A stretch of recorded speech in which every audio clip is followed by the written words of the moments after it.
I've. Yeah. Ah! Right, so what should be the first issue? I mean, Oh, God. I think There are so many. the biggest one on the list is Brexit, and I feel like Oh, my that God. would be a good start. Okay. An absolute can of worms. All right, Yeah. Jack, you are at the top of the lineup, so you can go first on how you You probably feel know the most. about the whole Well, Brexit today, experience. something that's interested me very much is Jacob Rees-Mogg, the Member of Parliament for North East Somerset. I'm a big fan of Jacob Rees-Mogg. I like his stance, not on all political issues, but I believe he is a big player and he gets the job done. He wants the job to be done. But what got me today was he's conceded, if I may put it like that, to Theresa May's deal. He says he will back the deal, saying that, to quote, half a loaf is better than no loaf. And he refers to the fact that Article 50 may be revoked if if he does not vote for the deal. And this made me think of the way in which Theresa May has backed has forced MPs into voting for her deal by giving them basically the option of that or no Brexit. I mean, it used to be her deal or no deal. And I mean, I was a supporter of no deal. Did change my mind, however, to back the Prime Minister's deal. But I believe that it's been quite an interesting revelation. I was wondering, what do you guys think on this issue? Mogg was quite a forerunner in the opposition to May's deal. Oh He yeah, was the ERG. I think he was the main guy, along with I think someone else, but I can't remember their name. So to think that he has now gone to May's deal, I think that is significant enough to say that May's deal is the best deal that we're going to get. We would not get anything better.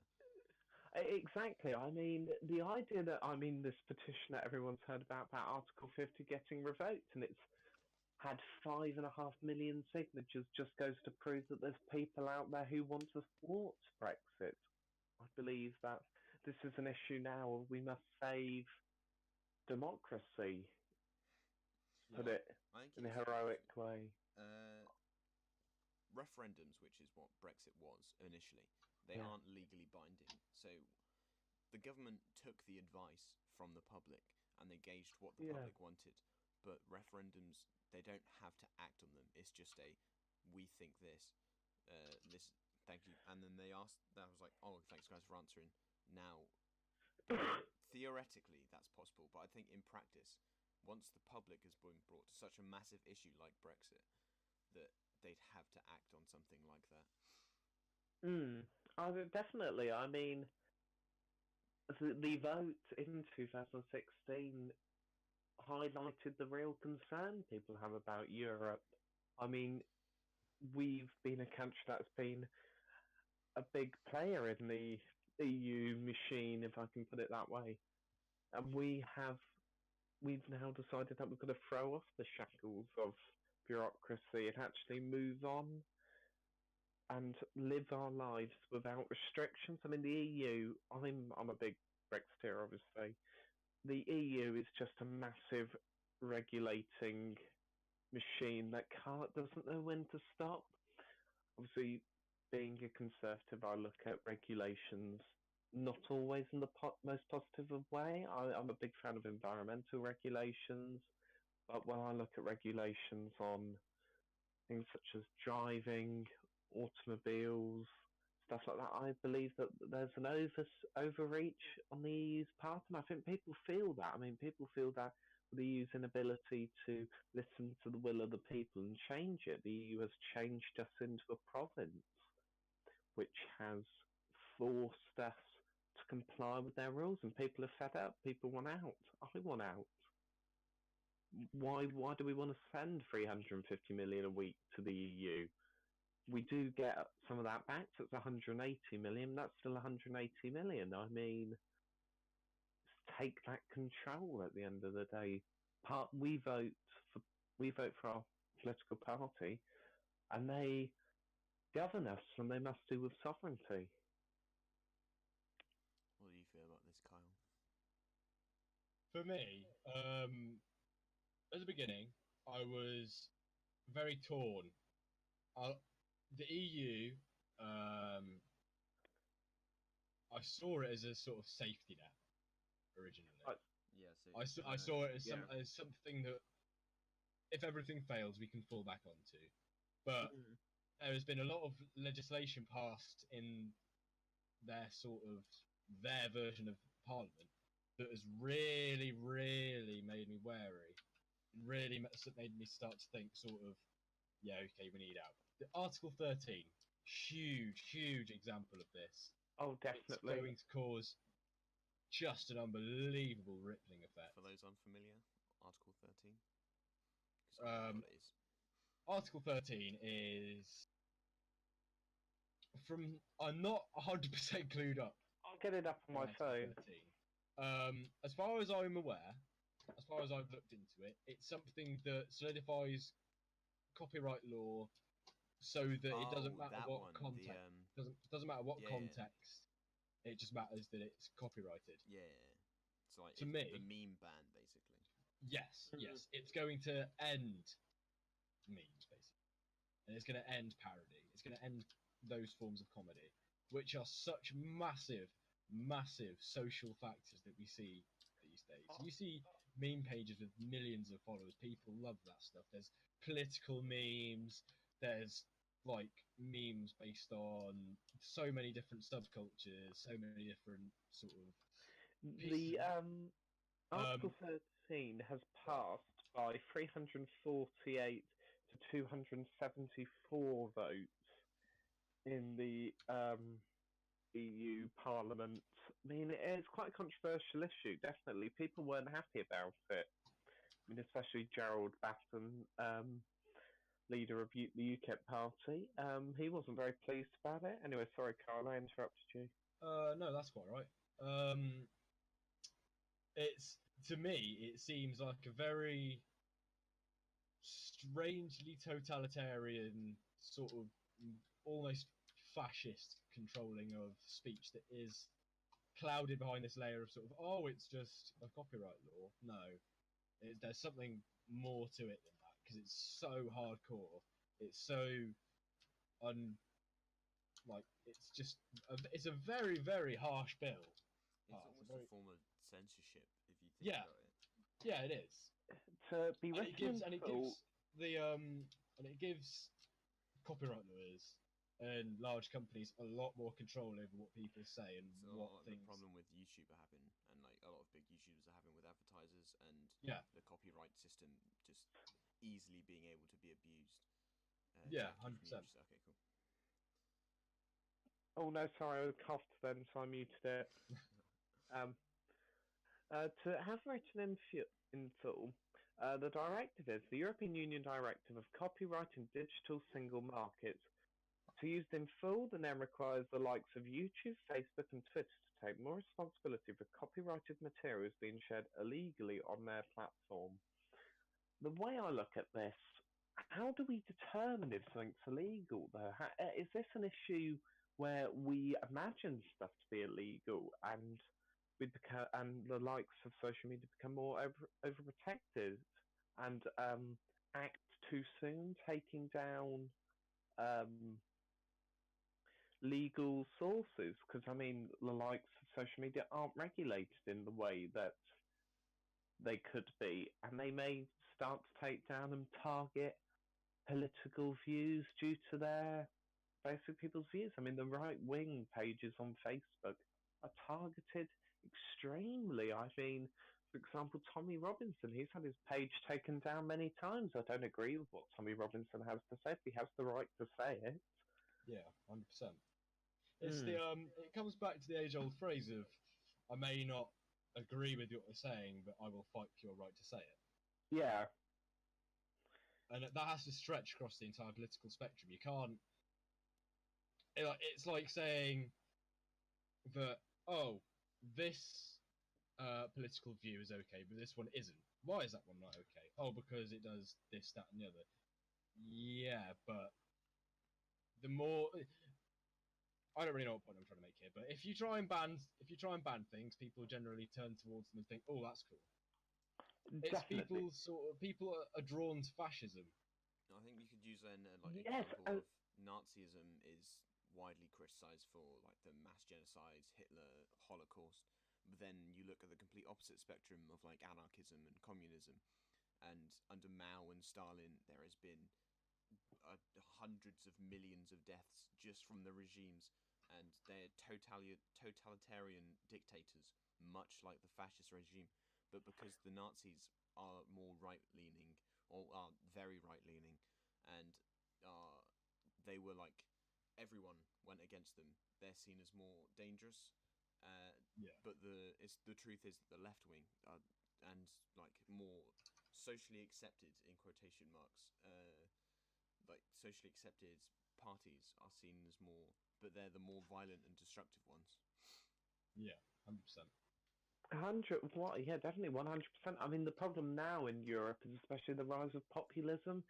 We've seen it in Italy, especially. We're seeing it in Spain, in Poland, in France, in Germany, especially a lot of Eastern Bloc areas of Europe. And now this stems again from the EU, locking out right wing and centrist views. I think the more people aren't listened to, the more extreme they become with their views. Yeah, Um, 100%. so I would describe myself probably as what you would call a traditional conservative. I take a very traditional view on certain issues, but I'm progressive. I like to take a progressive view on life, Yeah, and I feel as though that more people are going past this, going more extreme out into the open, and we've seen it in Brazil as well with an extremist Jair Bolsonaro taking over as the president. People have had enough, and it's the EU who are blindly walking into their own massacre. I mean, it's good that we're leaving now. We're taking back control. We need to get out of there. Every, everyone's too complicit with what's going on. yeah, and I'm seeing a very worrying trend recently on Facebook, Twitter, and things with people sort of very openly saying they support um, well, what I can only describe as quite despicable um, sort of views such as communism and socialism, both of which have been tested time and time again, and both of which have been seen to fail. Much in the same way that fascism fails, they fail also, but in the complete opposite sense of, well, economic control of the country is just not Yeah, viable. And the especially people in our generation seem to be drawn to it, and it is a worrying trend because it's not going to end well. no, it won't. Especially like we said, we've seen the rise of fascism in Europe before, and I worry that we may see it again. Act we must listen to the people more and take what they want. That the elite are taking too much control. We must remember that it's the people who put you there, and I mean the EU is not responsive enough. I mean Jean Claude Juncker, Donald Tusk, just they don't see it. You see them in Parliament, and you just don't. They're not engaging. They're not there. But the EU will collapse. It will blow itself up, metaphorically, obviously, not Yeah, literally. But it will happen. It will happen in our lifetime. I can imagine within 20 years the EU will not exist. There will not be enough members. it's falling We apart 100%. It is definitely, and it's because of its own failings. At the end of the day, it doesn't take Brexit seriously. People are annoyed. I think we should be a warning shot, if you like, across the bow, and say, look, you need to pull your act together. Yeah, Um, 100%. 100%, definitely.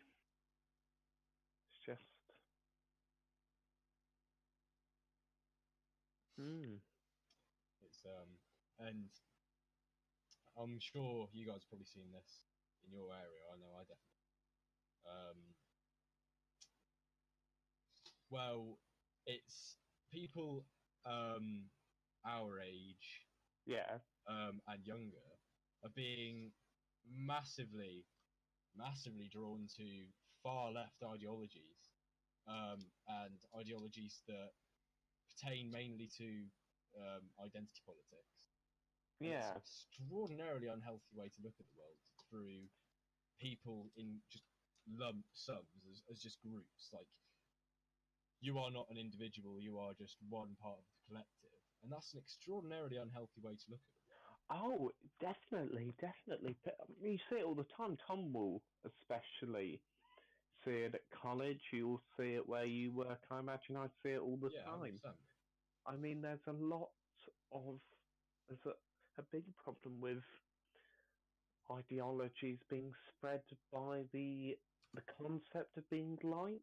Like, if you're a socialist at college, you are pretty much loved. I mean, people look at you and they say, "Oh, you're such a lovely person," blah blah blah. But if you look at someone like me who's right wing, I get more of a mundane atmosphere. I get a more people don't take the respect for what you believe in. I don't force my views down people's throats, but I will discuss, and when I disagree with someone, they're very quick to discredit me. Yeah. And Yeah. I just think that's the idea.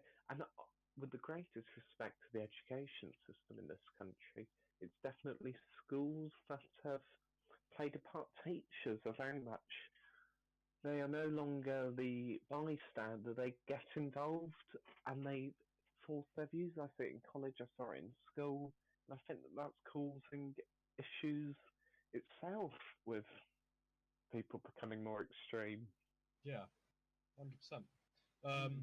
Like, one example is I did socialism in secondary school. It was one of the largest mistakes in the Yeah, and we did this thing where we'd have a point, a sort of divisive comment pop yeah, up on the screen. One side of the class you walk to would be agree, the other side would be disagree. yeah, I would quite frequently find that I'd be the one and only person who was on one side, and the rest of the entire class would be on the other, as well as the yeah, teacher. The teacher took a side. I thought the teacher would be a much better sort of role model, be a much yeah, better sort of, well, a much better teacher had he have just sort of stayed in the middle, argued one side, argued the other, gave counterpoints, been devil's advocate. But instead, exactly. he massively took a side, bolstered the opinions of people who were basically screaming at me the entire lesson. Mm. He was telling them that, yeah, they're correct and that I was wrong, and that my opinion was invalid. In fact, I think he Mm. was told. And it'd be on issues that were concerning, like Yeah, the IRA is something I feel sort of quite passionately about. yeah, Hopefully And against. yeah, it's he was very much pushing their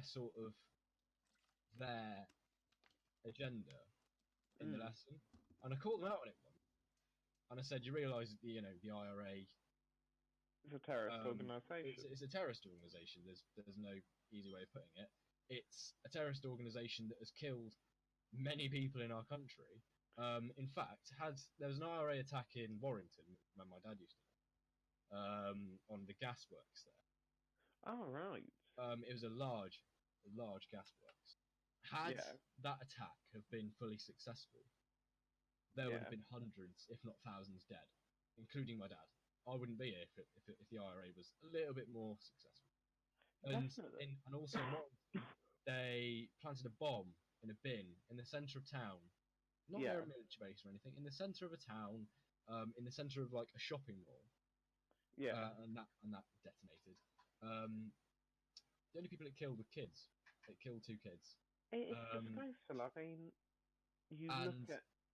no matter what way you look at it, aiming for civilians and killing civilians, people who are innocent of any crime, they may not even, well, they're kids. They don't even know about the IRA. If they do, they know very little about it. They have nothing to do with it. Yeah, no, They're dead. exactly. Yeah, And that, to me, is just horrendous. And to sit here, or to stand there and proudly proclaim that they were, freedom fighters, that they were these. He sort of displayed them as heroes. Was intensely worrying because a lot of the class started to agree with him, and I would pull up every time the many attacks that they carried out on the UK, and they'd all put them down as, oh yeah, but they're fighting for their freedom. Really? Not for their freedom. They're fighting for the freedom of the people in the north, which don't want their freedom. Yeah, there's an entire half of the population in the north who quite like staying in the United Kingdom. If you don't like being in the United Kingdom, then just wander south of the border. Oh wait, you've got an entirely separate country, which is exactly what you wanted. You've got it. Just wander south, and it's there. I'm a big fan of our union with Northern Ireland. I believe Northern Ireland is as much as part of the UK is as Wales. I mean, Northern Ireland is an issue. I believe that people want to be a part of the union, but they can't hold that together. And I believe it's people like Leo Varadkar who they don't proclaim to like terrorism, the IRA, but they are not really doing anything against it. They are very much a fan of taking back what isn't theirs. I just think that this issue is something that is being forced on people unwillingly, especially students. Students are very vulnerable to teachers' views, and we see it all the time. I mean, there's a teacher at Andover College who Tom says is a complete socialist, a communist, sorry. Is that Kaylee? Am I right, Tom? My politics teacher. Yeah. Yeah. I mean, I think it's disgraceful. Teachers shouldn't be shown their political opinions. I think because it is a politics class. I think she should be allowed to show her feelings because she doesn't influence any of us. All of us are old enough to make our own political decisions. Like I think me and another guy are the only right-winged people. We are still the only. Out of how many? Out of 8, 2 of us are right-winged. But oh, jeez. There's only 3 boys, so it makes more sense that a lot of girls are more left-leaning. Girls are, without being such very left-leaning, they tend to think more with their heart than I would say their head. That's because the female brain is higher in compassion and in agreeableness. And an Iranian scientist proved it was the size of squirrels as well. I'm joking, obviously. If we do have anyone listening in the future, that was obviously a joke. I'm taking this bit out where you said that it was a joke. It's just going to be you saying women's brains the size of squirrels. That's all it's going to be. It's going to be a 1-second podcast with Jack just saying women's brains are the size of squirrels. Obviously, no, but it is an issue. True because women are bloody good at taking nuts, if you know what I mean. Oh my god! Oh gee. This would definitely not get on the radio. We just make our own station. We don't care. We're our. Can you imagine the complaints to Ofcom? Dude, our HR department would be ruined with like emails. But then again, we'd be our own HR department. We'd get like emails from like gay email. Judith. We'd get emails from people like Judith, 24 in Birmingham. Absolutely livid. I was on my way home from work. I work in a tanning salon. And I heard that big nose prick William talking about blah blah blah. What 24-year-old is named Judith? That's quite a few, mate. I guess we live in Andover. Everyone's called Shanice and Riance. Shaniqua. LaForge. LaForge. Oh god. LaForge. I mean, I wouldn't want my child named any of these modern names. It's spelled like this. You've got to edit the podcast. That's actually how some people's. Someone is actually their name is spelled like that. Jeez. This is going to have to be heavily edited. This. Okay, we'll keep it in. Censorship is bad, much like the EU. Oh god. anyway, going back to I just think, I mean, we're all here, we're all leavers here, and I believe we put a strong argument there, and I just hope that we'll be able to leave this year. And Theresa May, she's done an amazing job. Hats off to her. She's got stamina. I believe. Yeah, she does. Unfortunately, she will have to go, but I believe that she deserves the highest respect from everyone in the House of Commons and the She really general does. British public. Considering she's a Remainer, she's done a bloody good. She's done an admirable job at sticking this out. Definitely. I think there's also no one that could have done her job either. I think she was the one to do it. Yeah. Yeah. I mean, I hope that the next Prime Minister will continue on with a strong legacy. If It's we not may Jeremy discuss, not Jeremy Corbyn. Actually, going back to the next sort of leader, who do you reckon it would be? Because my money is on either David Davis, Geoffrey Cox, or David Littleton. I think you're the most well versed in this because I have no idea about upcoming Conservative elections. I'm not gonna lie. I'm a simpleton. Yeah, I know the leaders. And I get up, I go to work, I go home, and I go to bed. I may listen to the news that Google tells me. Sometimes. Well, you know how it is. Such a conservative that I am. No, don't worry. There's a lot of names, but I think the next Prime Minister will have a job. A big job ahead of he or she or it. At the moment, we're a fractured nation. Yeah, we need to be united, not divided. Guess get rid of Scotland then. Yep. Ship off. Indie ref. What's Indie 2 ref? I believe the hashtag is. Right. So what's the next issue we've got? We've done Brexit. We've done the EU copyright laws. I think we could do one more and then we can call it a day. Yeah. Student environment strikes. I've got some stuff to say about this. All right. Okay. Go ahead. Right. So, little short story for you. Week before last, I was going to work. I was working mids, which is always a lovely shift. And I arrived at Paignton, which is my local station. Don't thwart me. And there was these two girls stood outside with placards complaining about the use of diesel trains. And I'm in uniform, but I had my headphones in, I had my cap on, I just sort of walked past.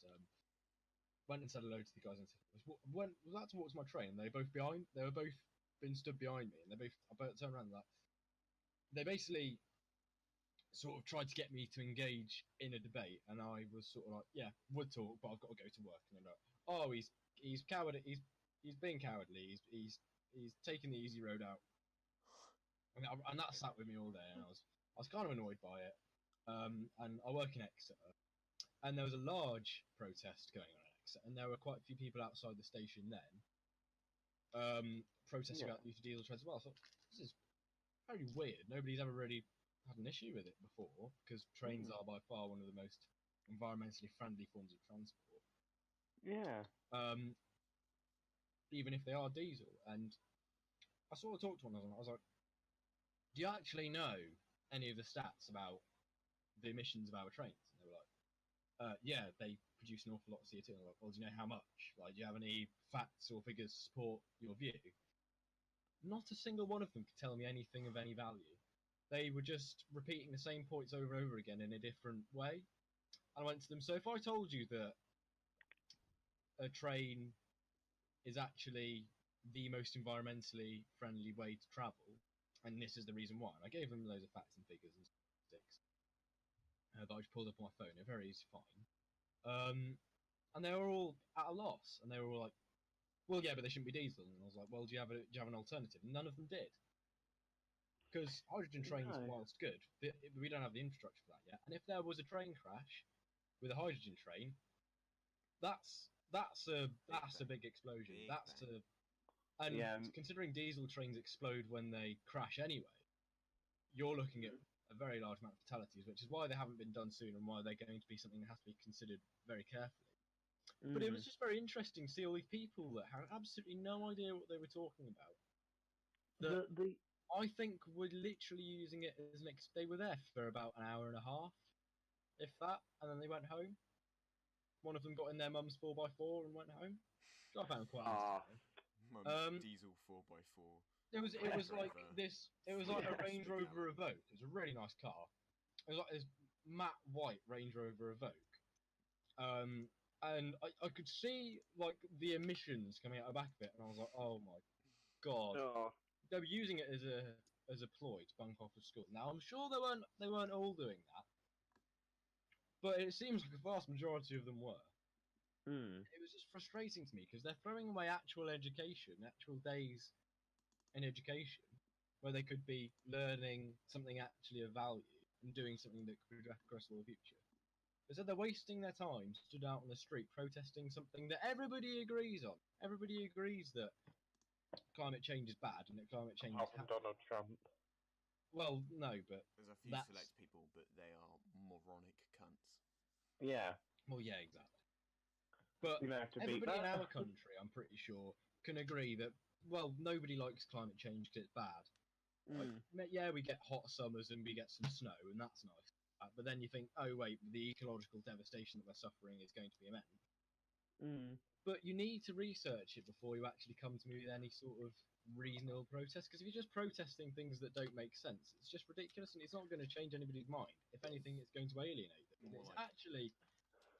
It's actually quite a almost dangerous thing to do, because with things that intellectually complicated, you really need to know what you're talking about before you make any sort of shouty claims like they were outside the station. And I don't know, it didn't sit very well with me at all.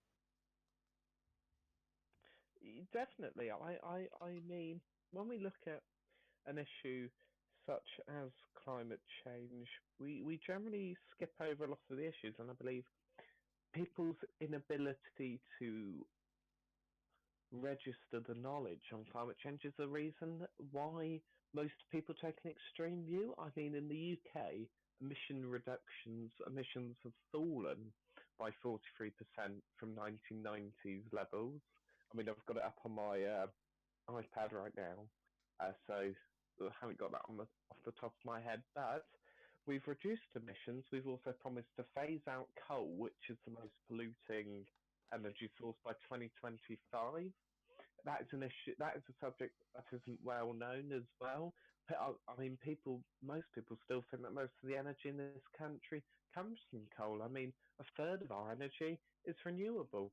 20% is nuclear. 56% low carbon energy. We have one of the lowest grams of CO2 per emissions out of all the countries in the world. I think that when we see people on the news, kids protesting, they don't have a clue. They don't have a clue the efforts that have gone into emission reductions. They sit there, they don't do anything. There's people actually working hard to reduce emissions in this country, and yet some stuck-up toff is there like, ooh, we need to protect the environment, gets in their 4x4, like you say, Carl, and goes home. I mean, again, with trains, they're not taking in their knowledge properly. If they read the articles properly, they were on the tracks. They won't fall overnight, but they'll fall gradually, and they'll become an acceptable level. It's something that winds me up. People are not taking in knowledge properly. Yeah, 100%. Tom, have you got something to comment? I feel like what Kyle said about them not knowing anything and then just refuting like genuine statistics that were brought up. I feel like they're just protesting for the sake of protesting and arguing for the sake of arguing. They don't bring anything to the table. I feel like they're the type of people that think shouting and being loud is the best way to win an argument. Exactly. And I mean, a lot of people will stand and scream and say, "Oh, you've got to recycle this," and I'm very eco-friendly. I agree with environmental regulations. I think that the environment's something we all have to live with. we should pay the price for living in a clean environment. I believe that people who are not people blame, for example, the Conservative Party for environmental degradation. I mean, at the end of the day, the Conservatives have been very good at reducing emissions. Over 38, I think 38% of emissions fell in the Conservative government's period since the Climate Change Act. I mean, the Climate Change Act 2008, emissions still rose, but then fell again. Sorry, I think that the government is acting properly on emissions reductions, and people just don't see it. There's going to be a phase out of gas boilers and gas appliances in homes now. People are not listening. People do not want to hear the good news. They only want to hear the bad news that the polar bears will all be gone by 2050. I just... That does put it together very well. People don't want to hear the good news. They want to hear the bad news so it can fit their agenda. I think that is a good way of putting it. Exactly. It stems from a lot of issues as well. I mean, if Labour sat there, try not to make this too political, if Labour sat there and said we're going to reduce emissions, everyone would be like, woo! The Conservatives are there, saying that emissions will fall by up to 80% by 2050. They're even talking about making it net zero emissions. People are not listening because they look at the government and they go, no, you're not going to do that. Yes, they are. They legally have to. It's legally binding. Listen to the government. They want to do something. This is an issue now where corporations are having to look at it and go, my supply chain is at risk from climate change and we need the government to act. The oil companies are even going, actually, no, climate change is real and it's starting to affect us badly. Our profits are going to go down. We must act. There was a deal struck the other day which did not make the news. I read an article about this the other day. By 2030, 70% of our electricity will come from wind. Offshore, 35% will come from offshore wind. 70% will come from renewables. This is a massive contract which things set up. It did not make the news. It did not. Emissions will be slashed by doing this. Electric cars by 2040, emissions will fall. People are not having it. Oh, it winds me up. People need to listen. They need to look at the good the government is doing. I mean, no use in sitting there crying. Act. Recycle. Do something. Turn off that light. You know, don't drive, walk. It's just... Yeah. And a major thing with this is that we are in a generation of eco warriors, and I'm not saying that's a bad thing. I think that's quite a good thing. I think people who want to act to save the environment is a good thing, but a lot of people say but don't do. So a lot of my old friends, I'm not particularly good friends with them anymore. A lot of them have cars now. Yeah. And they all have individual cars that they all head to school individually in. Or to college individually in every day. They don't car share or anything, and they don't take the bus. Yeah. And yet they lecture me because I've been sceptical of the rate of ecological damage in the past, where I said, no, the Great Lakes will not dry up by 2017, and lo and behold, they didn't, but they thought they would. And I was sceptical about that. They berated me for it. They're all driving their own individual cars now, even though they don't need to, even though they could. They're all easily within walking distance or bus distance. And yet, for my job, where I have the actual need for a car, because of the early mornings I work, I still get the bus. Because it's just, for me, it's a lot less money. And it just means in the long run that my sort of environmental footprint is a lot smaller than theirs is, and yet they're the ones who proclaim to be these massive eco warriors, and I'm just a bloke who just catches the bus. Yeah, exactly. You understand the problem and the solution, but no, you're right. It's people who just don't act properly. It's people who sit there, don't read the article properly, don't take in that information, don't see the actual good that's happening in the world on climate action. I mean, the Paris Agreement, massive massive agreement that was signed. Everyone, they even got China and India to agree. India will meet its emission reduction targets. India, it's already, there was a study recently, and it's going to meet it. It's going to meet the 28% reduction in emissions by 1990s levels. Has that got the news? No, it has not, because people are not interested by it. People look at India and they go, oh, it's polluting, it's blah, blah, blah. But no, there's actually work being done to say that, and yeah, Donald Trump may not believe of it. Donald Trump doesn't control the power sector in America. Emissions are falling across the board because of progress which is making renewable energy cheaper. So, for example, I'm just been reading this now. 10 years ago, to get solar panels on your home, it was £8,000 on an average four-bedroom home. It's now just under £2,000. That is a massive drop, and it will continue to fall. They reckon by 2030 that will probably be around £800. That is, I would have solar panels on my home for that price because I would get a load of electricity free. I support nuclear power stations because they provide low carbon energy and they are safe. There's a false argument that they blow up like Chernobyl. Chernobyl, that was in the 80s. That was a flawed reactor for a starter. It would never be built in the UK.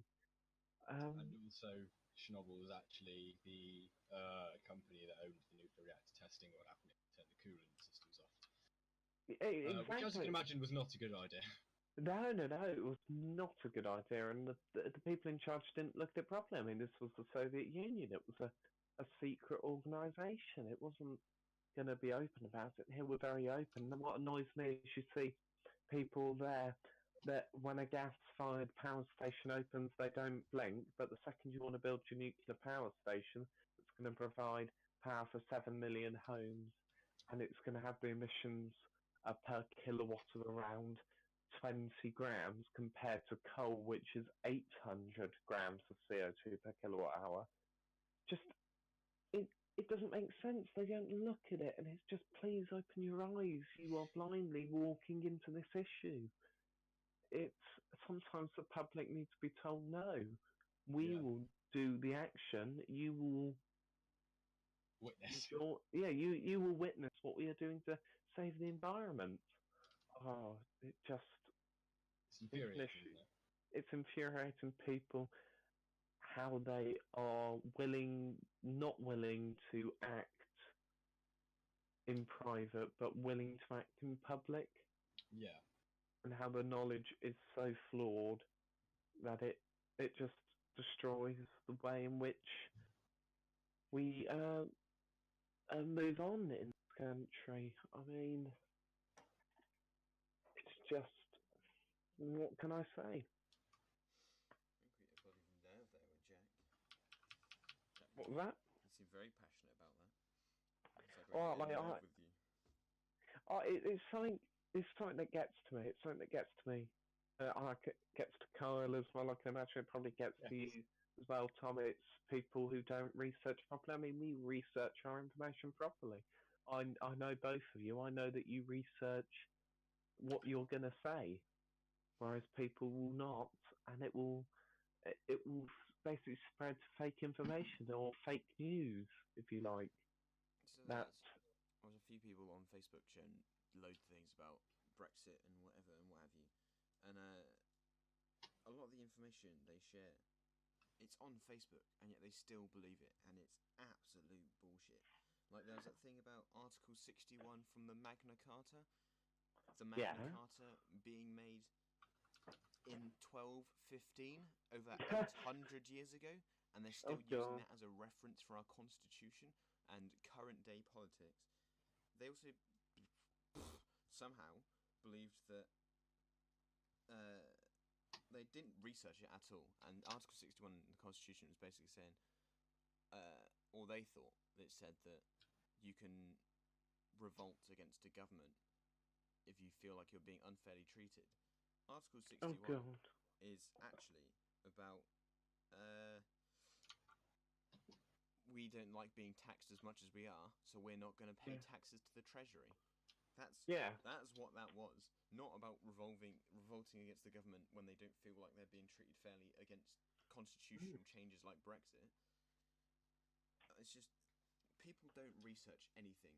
They see something that fits their agenda and then they share it. Exactly. It's like that. It will cause major problems, like you see with the Gilets jaunes in Paris. That is again the French taking the possibility of a fuel rise as something it's not. At the end of the day, it's to save the environment. It's not exactly so Emmanuel Macron can have money in his back pocket. He's not profiting off it at all. I mean, it's how it's distorted by, let's just say, Z-listed news agents. I mean, cough, cough, the lad's Bible. I mean, if I could meet their editors, I'd probably knock them out. I mean, oh, it's just horrendous. They're not even written properly. The grammar's appalling in there. I felt like that was good. I think we talked about quite a bit. We got through Brexit, student environment strikes, and we added the environment in there and environment policies, and we got through the EU copyright laws as well. So I think we got quite a bit done. A sizable chunk. Yeah. I think we can good wrap to get it off your chest. I think we can wrap it up there for a bit. Yeah. Anyway, I'm going to go to the toilet now and relieve myself. I wanted to say just thanks for listening, and remember, Pornhub has an app.